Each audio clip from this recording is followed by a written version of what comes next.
एक गज व्हाट्सअप। हम लोग क्या पढ़ रहे थे? एरिया।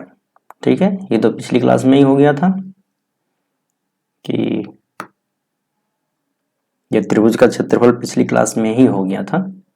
ठीक है, तो हम लोग आज क्या पढ़ेंगे?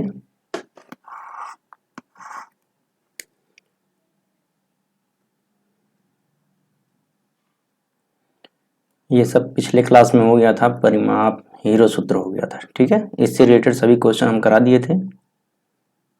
चलिए, आज हम लोग क्या पढ़ेंगे? समबाहु त्रिभुज का क्षेत्रफल। क्या पढ़ना है हमें?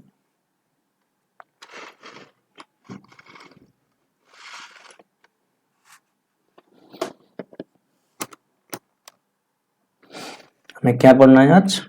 समबाहु त्रिभुज का क्षेत्रफल। ठीक है,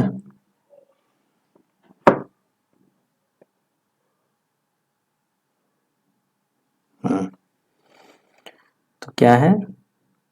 समबाहु त्रिभुज का क्षेत्रफल।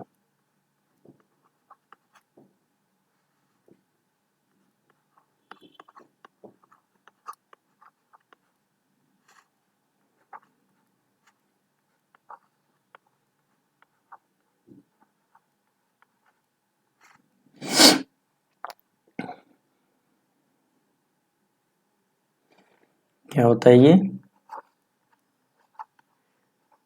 Area of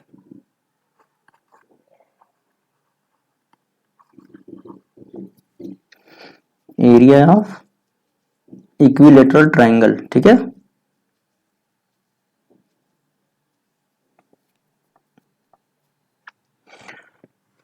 equi triangle. ठीक है,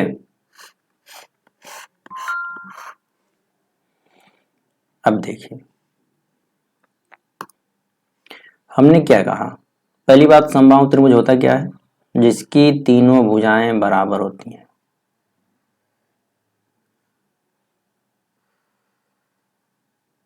ये हो गया क्या?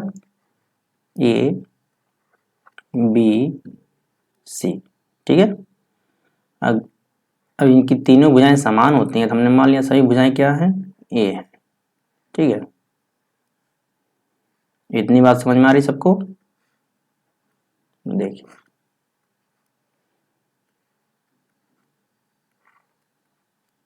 ठीक है, अगर बिंदु ए से हम मान ले रहे हैं कि ये है क्या? इसकी हाइट।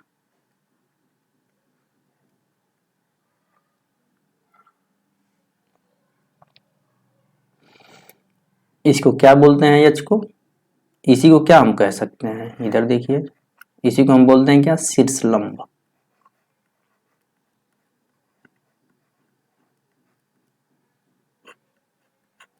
मतलब अल्टीट्यूड। ठीक है,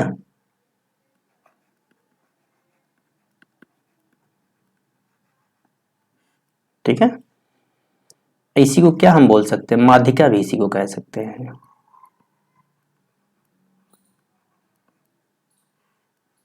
मीडियन। ठीक है, ये ऊंचाई है ही, तो हमें क्या निकालना है? एरिया निकालना है। चलिए, हम पहले इसकी एरिया का फार्मूला लिख देते हैं। ये क्या होता है? √3/4 ए स्क्वायर। समझ में आ रही बात? और इसकी हाइट क्या होती है? √3/2 ए। ये हमें याद रखना है कि अगर ये पूछा जाए कि कोई समबाहु त्रिभुज है, ठीक है, उसका क्षेत्रफल क्या होता है, तो वही √3/4 ए स्क्वायर। ठीक है, अब ए को आप ए लिखिए। ए क्या है? इसकी भुजा है। अगर आप इसको ऐसे भी लिख सकते हैं, ये मान लीजिए हमने लिख दिया भुजा का स्क्वायर। कोई दिक्कत है क्या? नहीं ना? तो इसमें फाइंड आउट करने के लिए दे देगा इसका शीर्षलंब निकालिए, तो ये शीर्षलंब मतलब क्या, एच निकालना है। इसका माध्यिका पूछ दिया तो भी वही निकालना। अब देखिए एक टर्म इसमें आया है कि माध्यिका क्या होती है, ठीक है। जैसे हम इसमें क्या आया है कि माध्यिका मीडियन क्या होती है, ठीक है।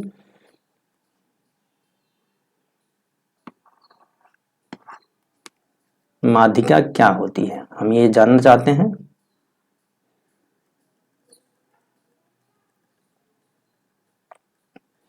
अब देखिए जैसे कोई त्रिभुज है, ठीक है, हमने मान लिया कोई रैंडम कोई त्रिभुज है, इसके एक शीर्ष से सामने वाली भुजा के मध्य बिंदु से, ठीक है, मान लीजिए ए बी सी, इसको हम माध्यिका कब कहेंगे, यही माध्यिका होती है। ये डी हो गया तो यहां से क्या हो जाएगा कि बी डी और सी डी आपस में बराबर होते हैं। तो माध्यिका का डेफिनेशन लिखना तो क्या लिखेंगे, त्रिभुज के किसी एक शीर्ष से सामने वाली भुजा के मध्य बिंदु से मिलाने वाली रेखा माध्यिका कहलाती है, ठीक है। ये डेफिनेशन तो नहीं पूछा जाता लेकिन समझने के लिए है कि त्रिभुज के एक शीर्ष से, इसको मैं लिख देता हूं, किसी त्रिभुज के एक शीर्ष से सामने वाली भुजा के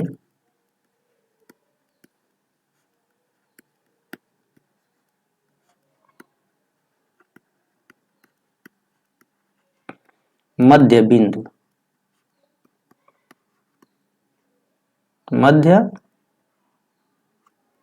से मिलाने वाली रेखा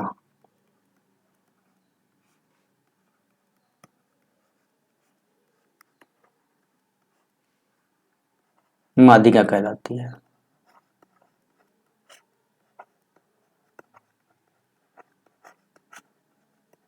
कितनी बात समझ में आ गई, ये तो बात समझ में आ गई, चलिए ठीक है। अब देखिए हमने ऊपर बता रखा है क्या कि समबाहु त्रिभुज का क्षेत्रफल क्या होता है, ये होता है।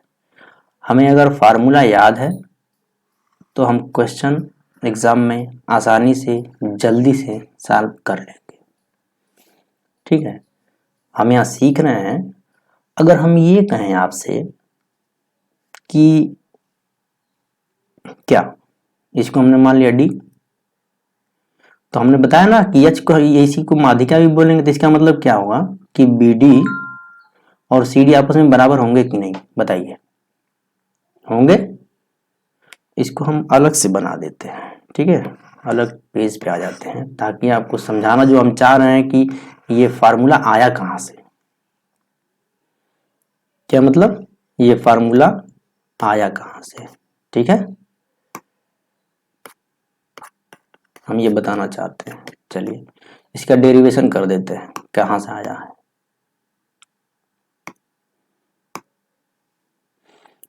तो फिगर को ड्रा करें पहले,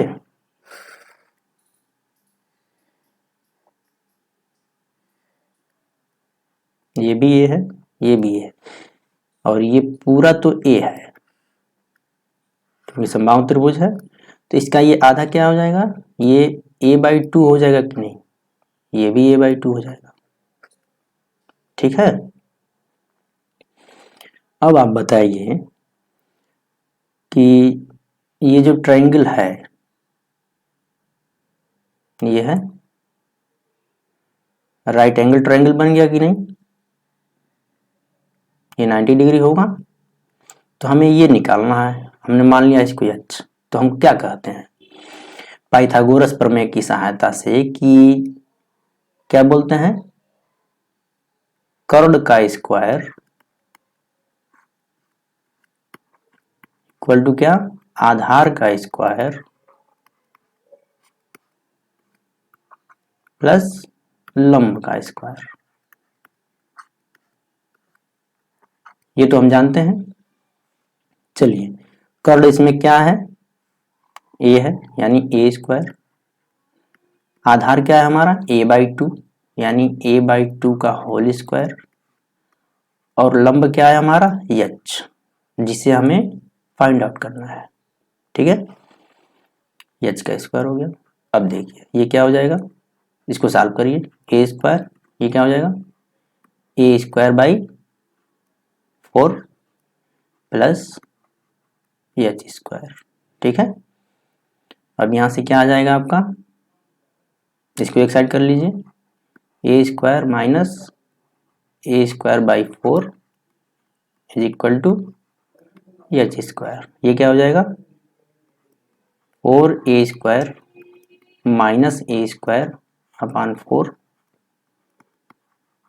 h²। ऊपर क्या आ जाएगा 3a²/4 h²। यहाँ से h अगर हम निकालें तो क्या आएगा, दोनों साइड का वर्गमूल हम लेंगे तो ये हो जाएगा √3, एक स्क्वायर है तो ए बच जाएगा, नीचे 4 इसका वर्गमूल 2। ठीक है, तो हमने फार्मूला में आपको क्या लिखा था कि h इक्वल टू करड़ी में 3/2 ए, यानी पाइथागोरस प्रमेय की सहायता से हमने ये निकाल लिया कि नहीं, किसी को कोई दिक्कत, ये बात समझ में आई सबको कि नहीं।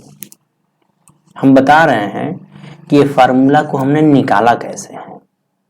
हमने दो फार्मूले लिखे, एरिया ऑफ समबाहु त्रिभुज मतलब एरिया ऑफ इक्विलेटरल ट्रायंगल, और उसकी हाइट, इसी के हाइट को ही हम लोग क्या मीडियन भी बोलते हैं। ठीक है, शीर्षलंब भी बोलते हैं। ठीक है, अब देखिए ये निकल गया। अब हम जानते हैं कि किसी त्रिभुज का क्षेत्रफल क्या होता है, 1/2 बेस इंटू हाइट।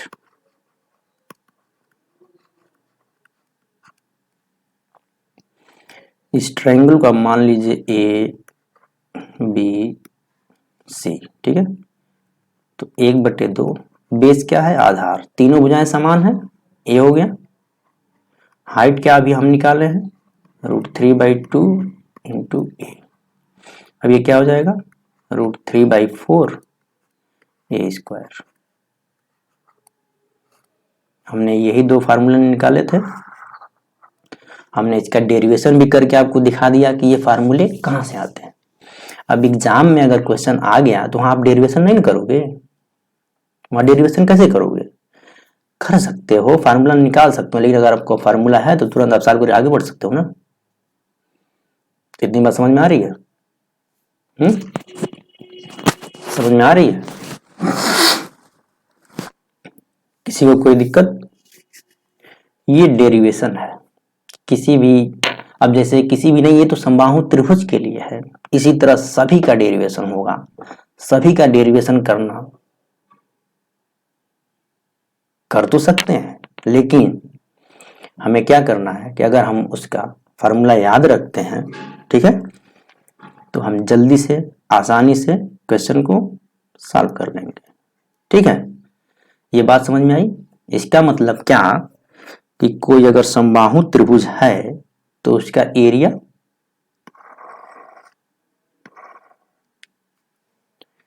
क्या होता है, एरिया इक्वल टू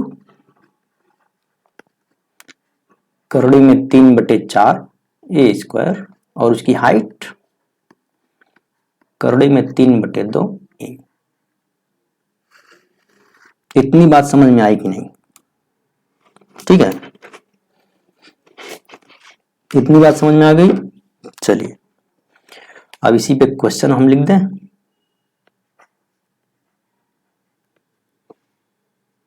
क्वेश्चन देखिए,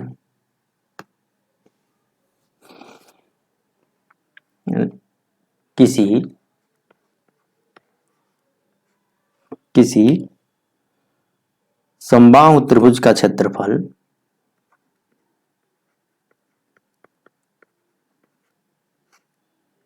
हमने त्रिभुज ऐसे बना दिया। ठीक है,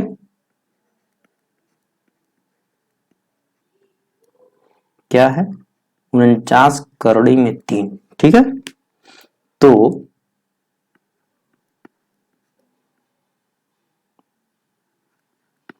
उसकी भुजा ज्ञात करिए।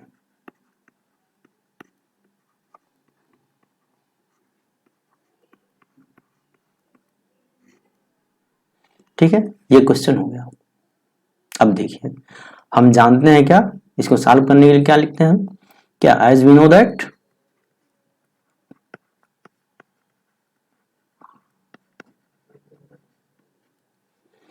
कि एरिया ऑफ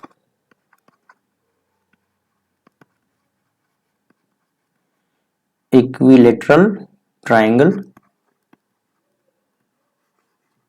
इक्वल टू क्या होता है, करोड़ी में 3/4 भुजा स्क्वायर। अब इसका एरिया इसने दे रखा है क्या, ये तो दे रखा है मान, क्या है ये, 49 करोड़ी में 3 इज इक्वल टू करोड़ी में 3/4 ए स्क्वायर। दोनों साइड है करोड़ी तो हट जाएगी, ये क्या हो जाएगा, 49 गुणे 4 इक्वल टू ए स्क्वायर। तो यहाँ से ए की वैल्यू क्या आ जाएगी, 49 का वर्गमूल 7, 4 का वर्गमूल 2, यानी ए का मान क्या आ गया, 14। ठीक है। अब किसी समबाहु त्रिभुज का क्षेत्रफल ये दिया तो हमने भुजा निकाल लिया। इसी तरह क्वेश्चन पूछेगा, अब ये हमने यूनिट इसलिए नहीं लिखा है, मान लीजिए सेंटीमीटर में दे सकता है, मीटर में दे सकता है, ठीक है, तो ऐसे ही सॉल्व करना है हमें। अब ये सब वहां लिखा ना थोड़ी है, हमें सीधे 49 करोड़ी में 3 इक्वल टू करोड़ी में 3/4 ए स्क्वायर, तुरंत ये ए को फाइंड आउट कर लीजिए, ऐसे ही क्वेश्चन आएंगे। ठीक है, एक और क्वेश्चन इस पे कर लें। हाँ, एक और देखिए, यहां हमने लिख दिया कि नेक्स्ट क्वेश्चन है ये, अगर मान लीजिए एरिया दिया हुआ है, ये सारी बातें हम किस पे कर रहे हैं, समबाहु त्रिभुज पे कर रहे हैं। ठीक है, एरिया क्या दिया हुआ है, 16 करोड़ी में 3, तो हमें ए निकालनी है। तो हम क्या करेंगे, हम जानते हैं कि एरिया करोड़ी में 3/4 भुजा स्क्वायर, √3 से ये कट जाएगा, ये क्या हो जाएगा, 16 इंटू 4 ए स्क्वायर, ये 64 ए स्क्वायर, इक्वल टू 8। ठीक है, ऐसे ही क्वेश्चन पूछे जाते हैं। अब वहां पर ये भी दिया रहेगा, नीचे ऑप्शन दिया रहेगा, मैं जो क्वेश्चन लिख रहा हूं इसलिए मैं ऑप्शन नहीं लिख रहा हूं इसमें। ठीक है, सीधे यही तरीके हैं सॉल्व करने के।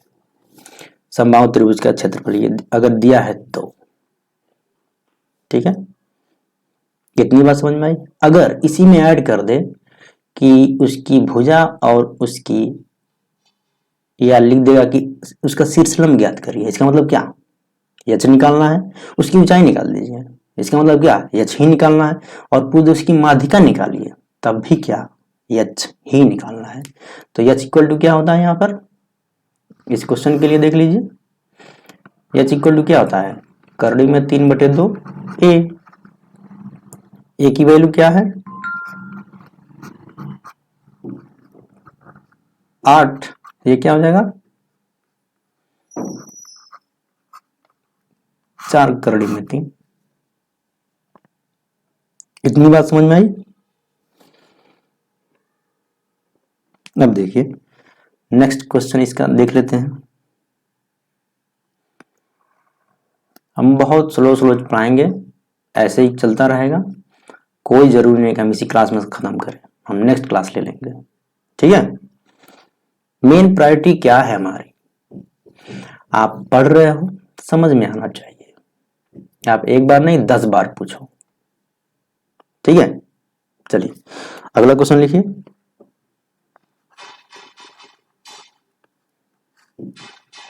अगला क्वेश्चन क्या है,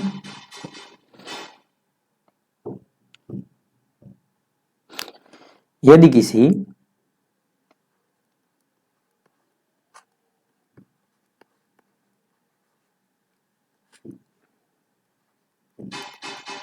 समबाहु त्रिभुज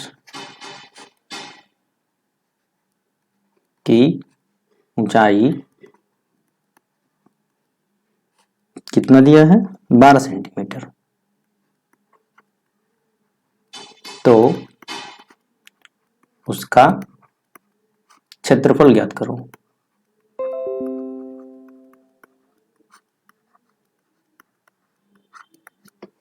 समझ में आ रही बात? अब देखिए, इसमें ऊंचाई दे रखा है, यानी h का मान क्या दे रखा है 12 सेंटीमीटर, और हम जानते हैं कि एरिया इक्वल टू क्या होता है, करड़ी में 3/4 ए स्क्वायर। हमको एरिया निकालने के लिए पहले तो ए निकालना पड़ेगा। ए क्या है, उसकी भुजा है, ठीक है, उसकी भुजा निकालनी पड़ेगी। भुजा कैसे निकलेगा? हाइट के लिए क्या होता है फार्मूला, हम जानते हैं ना कि h इक्वल टू क्या होता है, करड़ी में 3/2 ए। होता है कि नहीं बताओ? होता है। तो हम यहां से ए निकालेंगे पहले, h का मान दिया हुआ है 12, करड़ी में 3/2 ए। यहां से अगर हम ए निकालेंगे तो क्या हो जाएगा, 12 दूनी 24 बटे करड़ी में 3। इसको हम क्या लिख सकते हैं, इसका परिमेयकरण किया जाए, इससे कोई दिक्कत नहीं, ठीक है।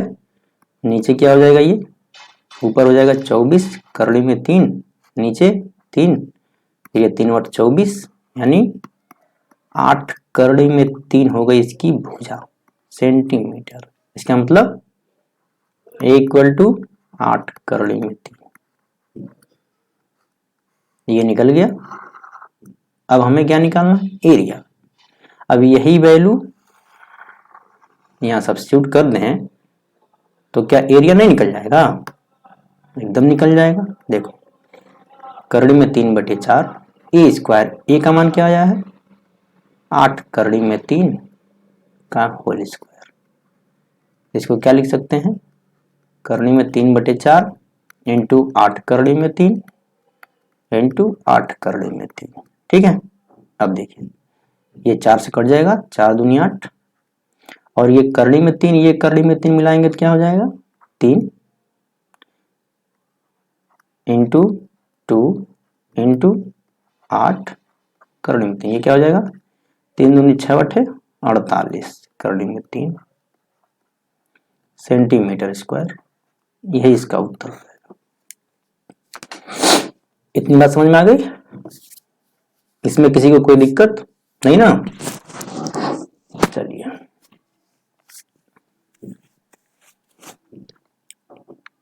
इतना तो हो गया। एक चीज और, मतलब कि इसमें हाइट दे करके क्षेत्रफल पूछा। अब ये निकालने के लिए मेरे पास डायरेक्ट क्या है, आपको पहले क्षेत्रफल निकालने के लिए पहले क्या निकालना पड़ेगा, भुजा निकालनी पड़ेगी। भुजा निकालेंगे फिर फार्मूले में रखेंगे, निकल जाएगा। इतनी बात समझ में आई? किसी को कोई दिक्कत? सही चल रहा है ना? हाँ ठीक चल रहा है। चलिए,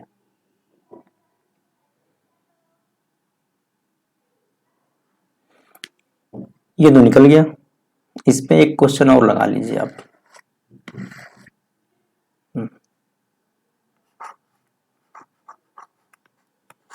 एक क्वेश्चन और है क्या कि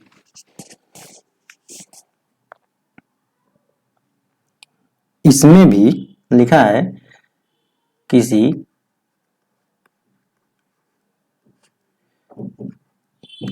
नहीं, इसमें समबाहु त्रिभुज का केस हम पढ़ रहे हैं ना। किसी समबाहु त्रिभुज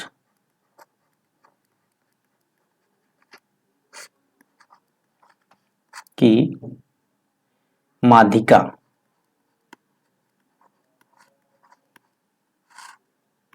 6√3 सेंटीमीटर है, तो उसका परिमाप ज्ञात करें।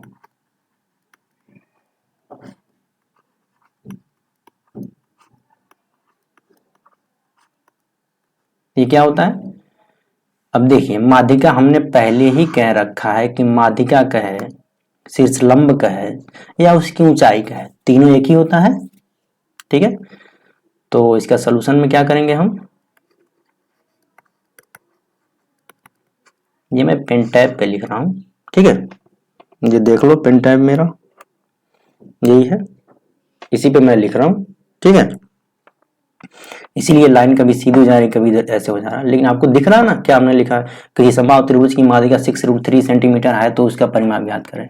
ठीक है, इसको लिख सकते हैं क्या, if the median of a equilateral triangle is 6√3 centimetre then find out perimeter. ठीक है, अब देखिए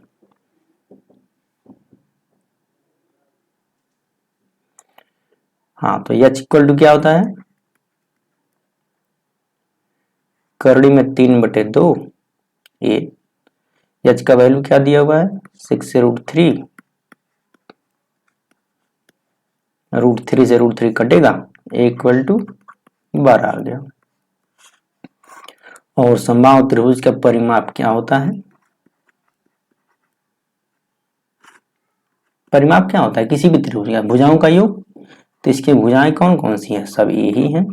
इसको हम क्या लिख सकते हैं 3a, यानी 3 इंटू ए का मान 12, 12 तिहाई 36। ठीक है, इतनी बात समझ में आई। ठीक है ना, चलिए अब इसके बाद है क्या,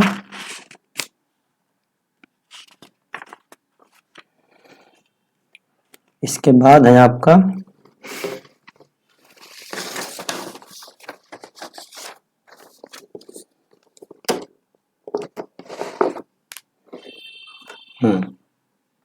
ये तो समबाहु त्रिभुज पे हमने पढ़ लिया। ठीक है, अब इसके बाद समद्विबाहु त्रिभुज पे पढ़ेंगे। ठीक है,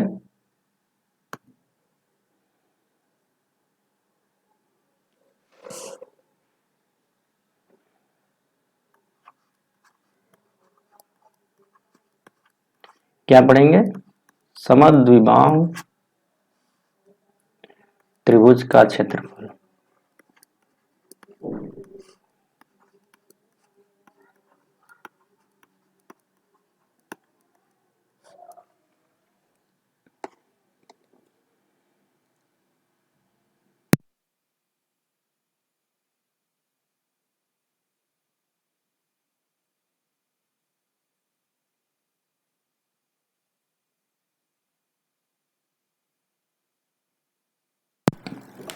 चलिए क्या पढ़ेंगे हम, समद्विबाहु त्रिभुज का क्षेत्रफल, इसको क्या बोलते हैं, area of isosceles triangle.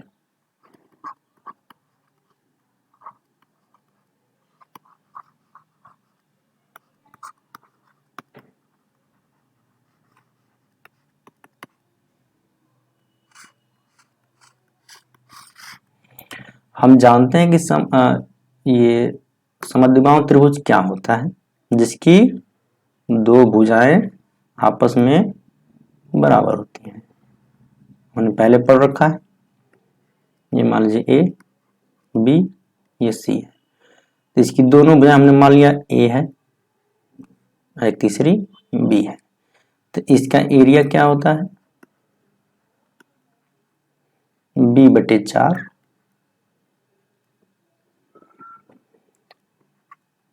4a² minus b²। ठीक है, और इसका पेरीमीटर क्या होगा,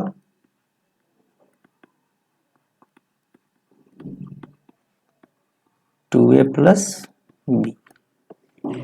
ठीक है, अब देखिए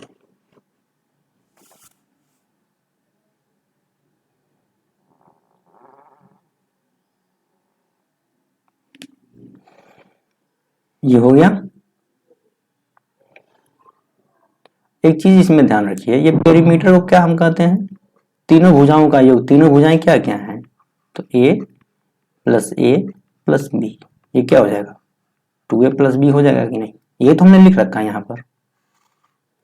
ठीक है, और ये फार्मूला कैसे आया, इसको भी डिराइव किया जा सकता है, कर सकते हैं, ठीक है। लेकिन आप ये बताइए,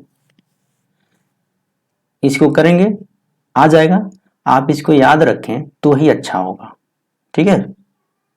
इसको याद रखें तो बढ़िया रहेगा, ठीक है। इस पे क्वेश्चन देख लेते हैं, ठीक है।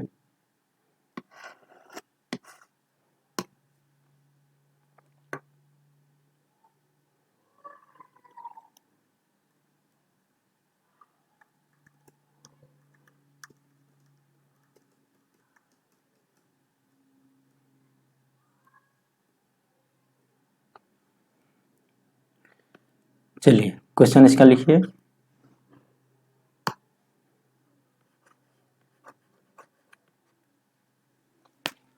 क्वेश्चन क्या है कि यदि किसी समद्विबाहु त्रिभुज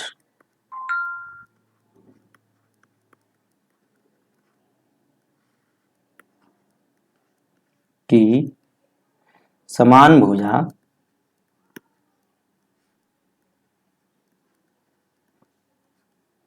5 सेंटीमीटर है, 5 सेंटीमीटर तथा अलग भुजा 8 सेंटीमीटर है,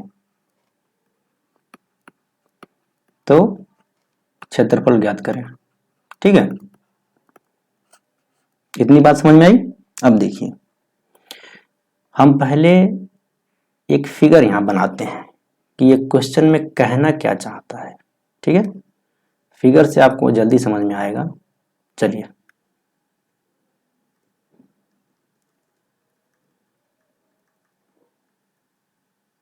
ठीक है।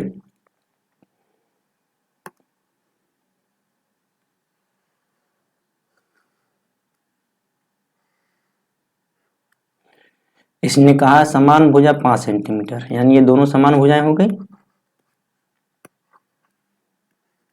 और जो अलग भुजा कौन सी है, 8 सेंटीमीटर, ठीक है। तो इसका एरिया पूछा है, और एरिया हम जानते हैं क्या होता है, बी बटे क्या, बी बटे 4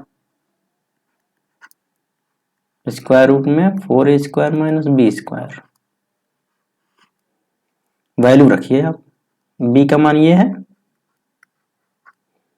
और ए क्या है, ये है। इतनी बात समझ में आ रही कि नहीं।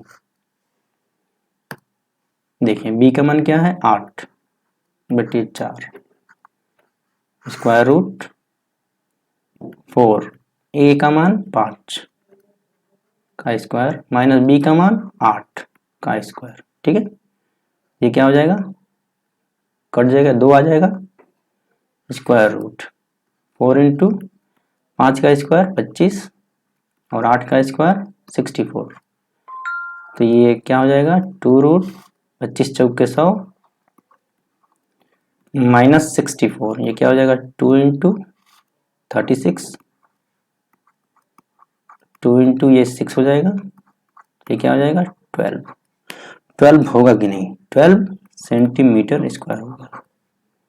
तो ये एरिया आ गया किसका, समद्विबाहु त्रिभुज का, जिसकी समान भुजाएं 5 सेंटीमीटर और जो डिफरेंट है यानी तीसरी भुजा जो है उसका मान दिया है कितना, 8 सेंटीमीटर। इतनी बात समझ में आई कि नहीं। अगर इसी में इसका पेरीमीटर पूछ ले तो, मतलब इसका परिमाप पूछ लिया तो,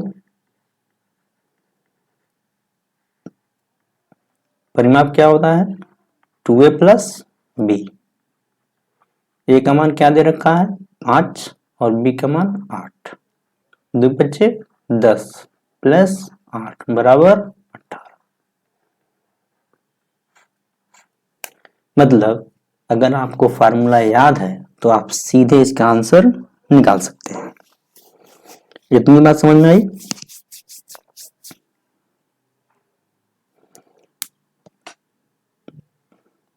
ठीक है, किसी को कोई दिक्कत, आई होप किसी को दिक्कत नहीं होगी। एक क्वेश्चन और देखिए इसमें आप,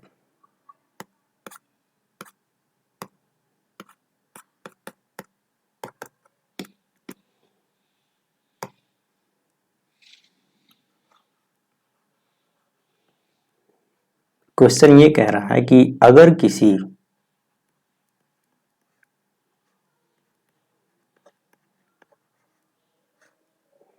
समद्विबाहु त्रिभुज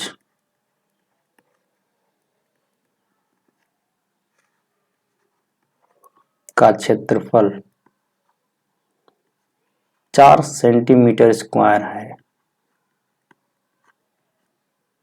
ठीक है,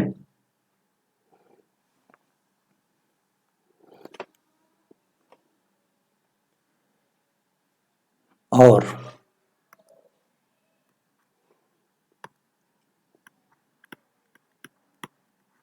और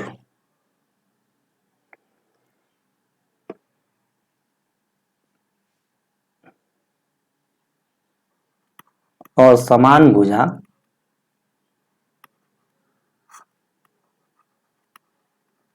2 सेंटीमीटर है, तो समान भुजा ज्ञात करें।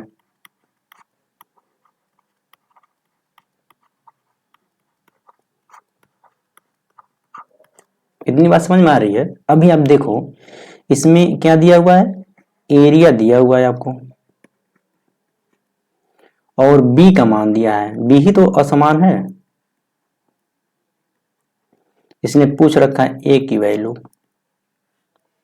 इतनी बात समझ में आ रही है? ये तो अप्रोच हो गया कि हमें क्या क्या दिया है, हमें क्या फाइंड आउट करना है, ठीक है। अब आइए, एरिया इक्वल टू क्या होता है, b/4 4a² माइनस b²। कितनी बात समझ में आई? एरिया का वैल्यू रखिए 4, बी की वैल्यू 2, ए की वैल्यू हमें निकालनी है 2 का स्क्वायर। अब इसी को सॉल्व करिए, ए की वैल्यू आ गई। अब मेन बात है कि इसको सॉल्व कैसे करना है, ठीक है। ये तो इतना तो ठीक है, हमने क्वेश्चन को हमें प्रारूप तैयार कर लिया कि हमें करना क्या है।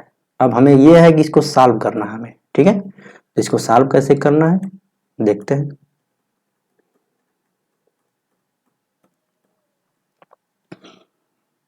अब देखिए, पहली बात, ये 2 से ये 4 कटेगा 2 टाइम्स, और ये 2 कहाँ जाएगा, इस साइड, तो ये 4 दूनी 8 हो गया, 4a² माइनस 4 होगा कि नहीं। अंदर अगर हम 4 कॉमन ले लें स्क्वायर रूट के अंदर, तो ये क्या हो जाएगा, a² माइनस 1, और स्क्वायर रूट से बाहर जाएगा 4, तो ये 2 हो जाएगा। इतनी बात तो समझ में आ रही होगी आपको। ये 8 है ही लेफ्ट साइड में, अब ये 2 से ये 4 कटेगा, 8 कटेगा 4 टाइम्स, तो 4 equal to what, square root a² minus 1। अब हमें a की वैल्यू करनी है, तो दोनों साइड का स्क्वायर करिए, तो स्क्वायरिंग बोथ साइड्स,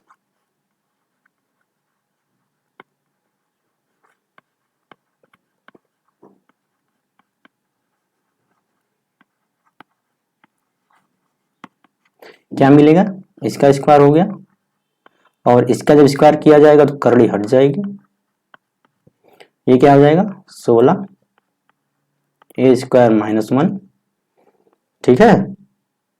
इतनी बात समझ में आ रही। ये क्या हो जाएगा 16 प्लस 1 a²,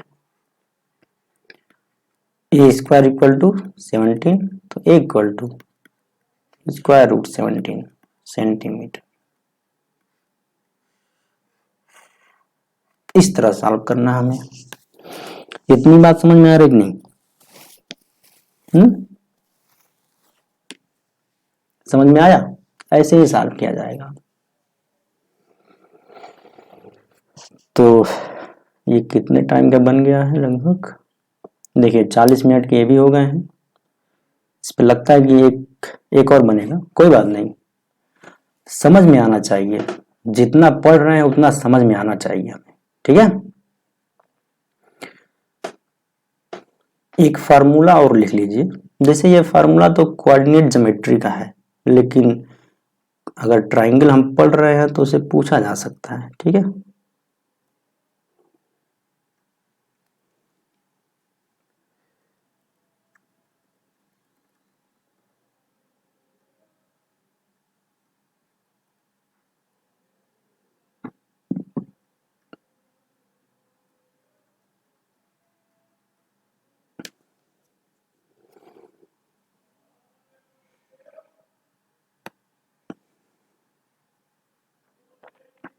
क्या है फार्मूला? अगर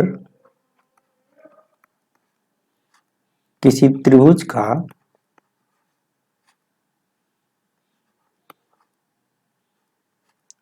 तीनों शीर्ष दिया गया हो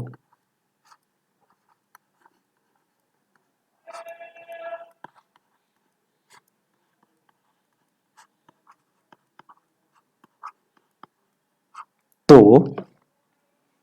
उसका क्षेत्रफल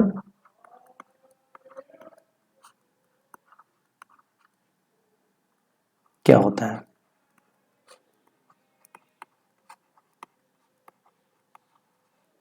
ठीक है, मान लीजिए तीनों बिंदुओं के शीर्ष दिया गया x1 y1 x2 y2 x3 y3, ठीक है। तो जो एरिया का फार्मूला होता है ना, क्या होता है? 1/2 मॉड ऑफ क्या? x1 y2 minus y3 plus x2 y3 minus y1 plus x3 y1 minus y2, ये होता है फार्मूला इसका।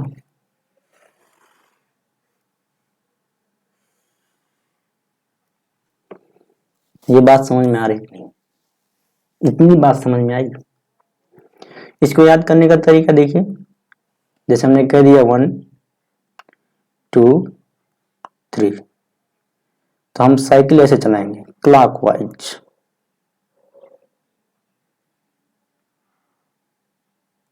देखिए हमने क्या रखा पहले जगह पर? x1 लिया है,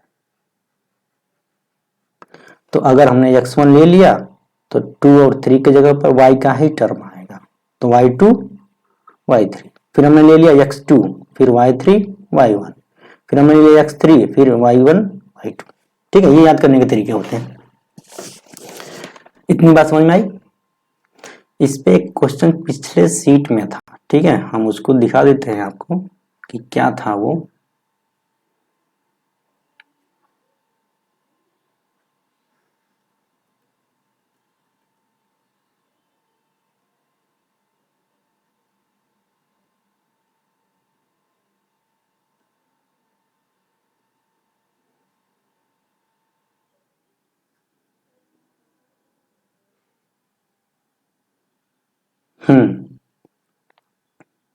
यही क्वेश्चन था, ठीक है।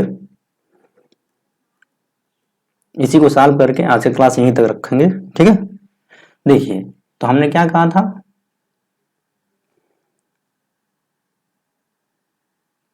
पहले यहां देखिए ये तीनों शीर्ष दिया हुआ,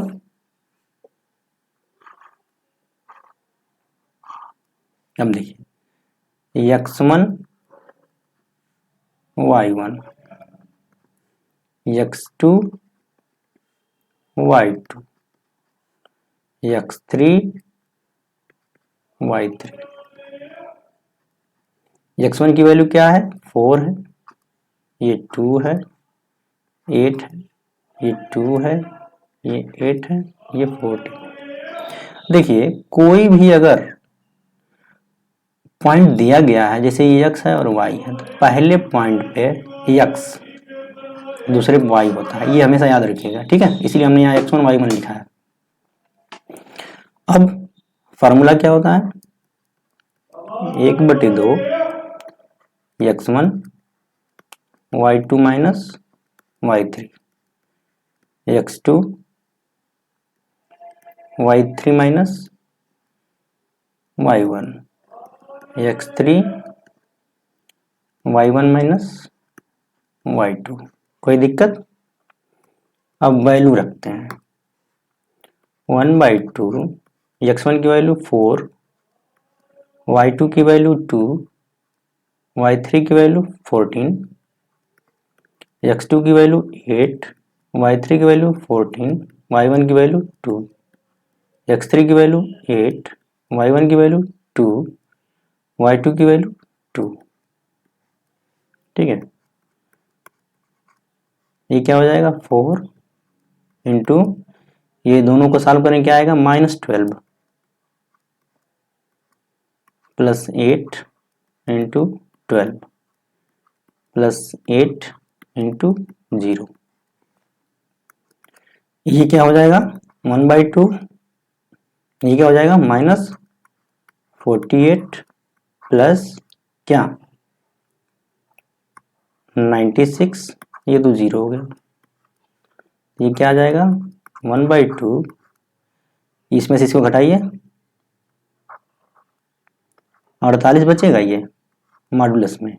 ठीक है, ये क्या आ जाएगा 1/2 इंटू 48, ये क्या आ जाएगा 24 यूनिट स्क्वायर। यानी इस क्वेश्चन का आंसर क्या हो गया डी। किसी को कोई दिक्कत है क्या? एक लाइन ये लिख लीजिए, जैसे मॉडुलस का मतलब ये होता है ना, अगर इसमें मॉड ऑफ, इसको मॉड बोलते हैं, इसकी वैल्यू ए होती है, और अगर इसमें -a लिख दिया जाए तो भी यही होती है। ये याद रखिएगा, ठीक है। इतनी बात समझ में आई?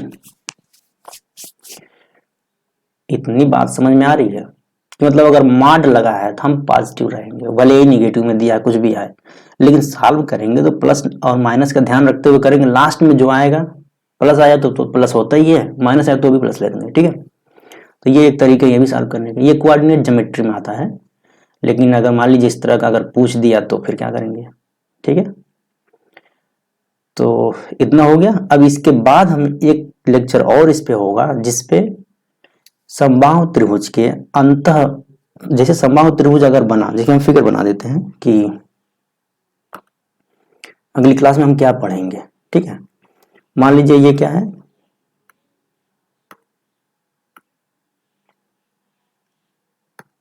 ये अगर समबाहु त्रिभुज है, ठीक है, तो इसके अंतर्वृत्त बनेगा और इसका एक बाह्य वृत्त बनेगा। इन दोनों का रेडियस में क्या रिलेशन होता है और कैसे फाइंड आउट करते हैं। ऐसे ही समकोण त्रिभुज के अंदर, जैसे ये समकोण त्रिभुज बन गया, इसके अंदर एक बनेगा अंतर्वृत्त और एक इसका बाह्य वृत्त। ठीक है, ये पढ़ेंगे। बस यही दोनों हमें अगली क्लास में हम पढ़ेंगे। अब ये जितने टाइम का बन जाएगा वीडियो उतना रहेगा ये। ठीक है, और इसके बाद ज्योमेट्री में ट्रायंगल खत्म हो जाएगा, फिर हम शुरू करेंगे क्या, चतुर्भुज। अब चतुर्भुज में कई तरह के हैं, आयत है, ये स्क्वायर हो गया, आयत हो गया, समचतुर्भुज हो गया, ठीक है, समलंब चतुर्भुज हो गया, कई तरह के हैं, तो उसको पढ़ेंगे। चलिए आज के लिए इतना ही रखते हैं। ये भी लेक्चर काफी बड़ा हो गया है, लेकिन आप एक पार्ट में देख सको, नहीं तो इसको रोक ब्रेक करके देखना। ठीक है, आई होप आप सभी लोगों को समझ में आ रही होगी। किसी को कोई दिक्कत हो आप कमेंट बॉक्स में कमेंट करके पिन कर देना। ठीक है, चलिए मिलते हैं नेक्स्ट क्लास में। जय हिंद।